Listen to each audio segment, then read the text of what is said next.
Bismillahirrahmanirrahim. Assalamualaikum warahmatullahi wabarakatuh. Alhamdulillahilladzi an'ama bi ni'matil iman wal islam.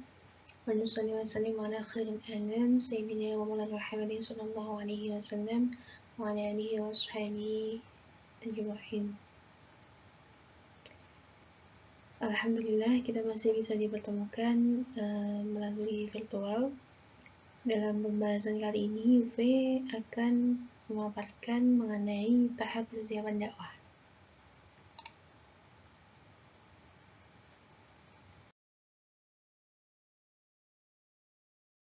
Baik, materi yang akan UV bahas dalam presentasi kali ini adalah terdapat 6 aspek. Yang pertama adalah berkaitan dengan topik dan tujuan, sumber-sumber topik, kriteria topik, judul, tujuan, dan pengembangan masalah.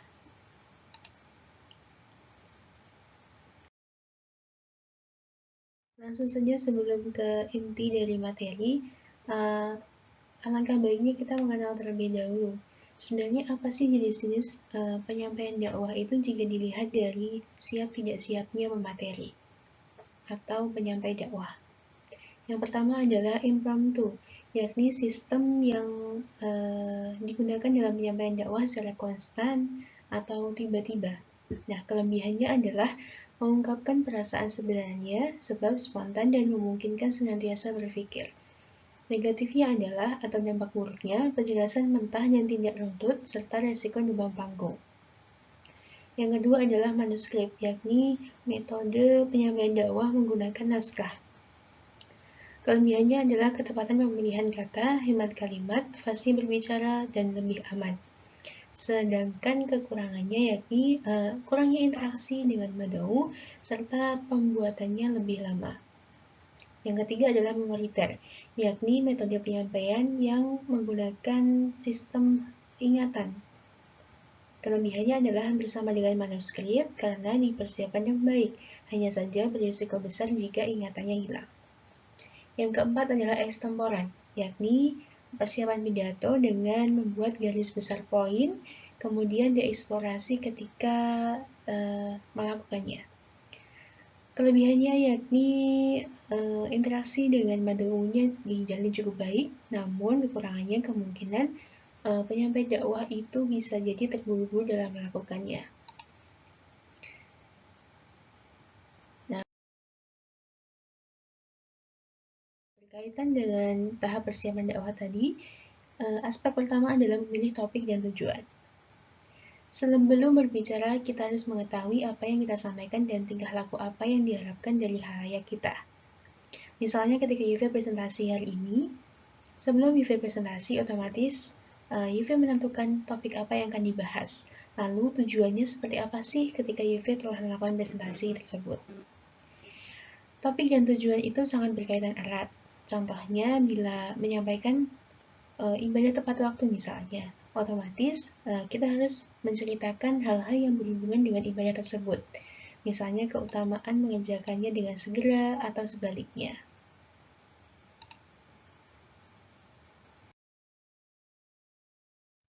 Selanjutnya yakni sumber-sumber topik. Terdiri dari beberapa aspek, kurang lebih ada 10. Yang pertama adalah pengalaman pribadi. Nah, bisa dari perjalanan, kemudian peristiwa-peristiwa lucu yang telah dilalui. Kemudian yang kedua adalah hobi dan keterampilan, berisi tata cara melakukan sesuatu. Yang ketiga adalah profesi, yakni berkaitan dengan pengalaman dalam bekerja. Yang keempat adalah studi, yakni sumber-sumber topik yang bisa diambil dari hasil-hasil penelitian. Kemudian yang kelima adalah pendapat pribadi. Nah, ini adalah pendapat atau kritik sesuatu, misalnya dari buku, film, radio, TV, dan lain sebagainya.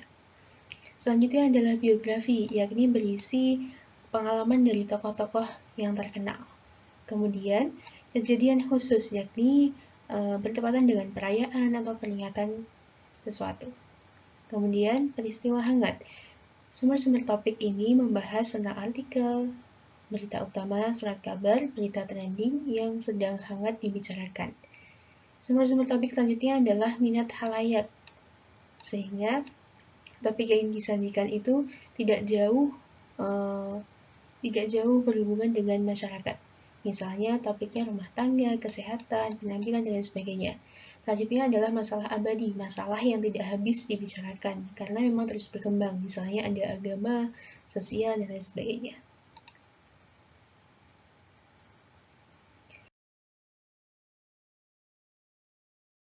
Selanjutnya adalah kriteria topik yang baik itu seperti apa? Pertama adalah sesuai latar belakang dai. Dai memungkinkan untuk menguasai lebih banyak ilmu. Sehingga materi yang disampaikan dai itu bisa diterima sebagai pelajaran atau sebagai ilmu pengetahuan baru untuk mad'unya. Yang selanjutnya adalah sesuai pengetahuan mad'u. Jadi, materi atau topik yang disajikan itu bisa diterima mad'u karena memang topiknya pembahasannya ringan sesuai dengan keterampilan mad'unya sendiri, sesuai dengan daya tangkapnya.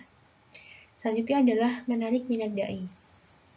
Yang disampaikan menimbulkan kesenangan dan menyentuh perasaan, sehingga apabila dai itu menyampaikan, dai-nya sendiri itu bisa dapat emosionalnya dalam menyampaikan, sehingga tidak asal menyampaikan aja gitu.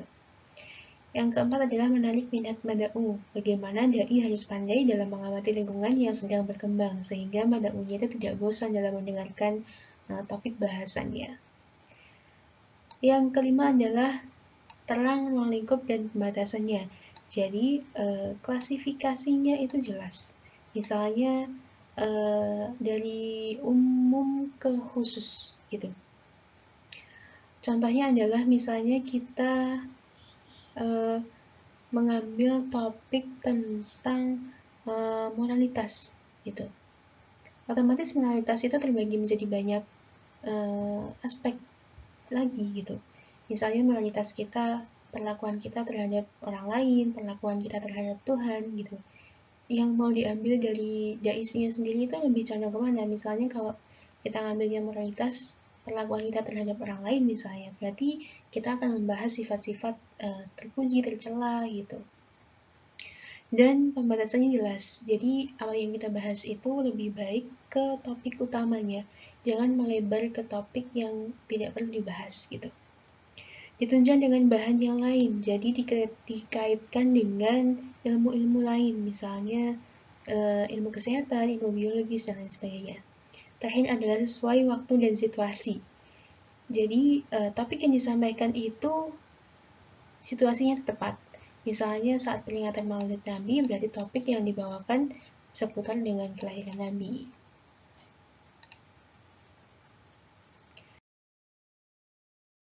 Selanjutnya yakni merumuskan judul. Nah, perlu diingat, topik itu berkaitan dengan judul. Topik ialah pokok bahasan, maka judul adalah nama pokok bahasan tersebut. Jadi, kalau misal kita sudah membuat topik di awal, akan jauh lebih mudah kita membuat judul untuk tahap selanjutnya. Di dalam judul sendiri itu ada 3 hal yang berkaitan. Ada relevan, provokatif, dan singkat. Relevan ini berarti adanya hubungan antara topik dan judul yang dibuat. Provokatif berarti artinya seberapa hasrat ingin tahu antusiasme pendengar. Jadi bagaimana judul itu melahirkan daya tarik untuk pendengar.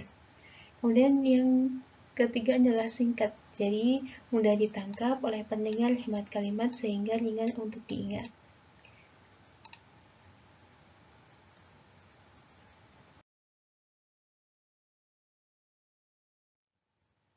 Selanjutnya yakni menentukan tujuan. Nah, secara garis besar, tujuan ini terbagi menjadi 2 hal yang akan kita bahas. Yang pertama adalah tujuan umum. Nah, tujuan umum ini berisi informatif, persuasif, dan rekreatif. Secara informatif berarti topik yang akan kita bahas itu berguna, bertujuan untuk menambah pengetahuan, sedangkan persuasif untuk membujuk dan rekreatif untuk menghibur. Selanjutnya, tujuan khusus, yakni penjabaran dari tujuan umum. Sudah diklasifikasikan menjadi 3 bagian, misalnya kita ambil informatif. Topik yang akan kita bahas misalnya faedah memiliki sifat pemaaf.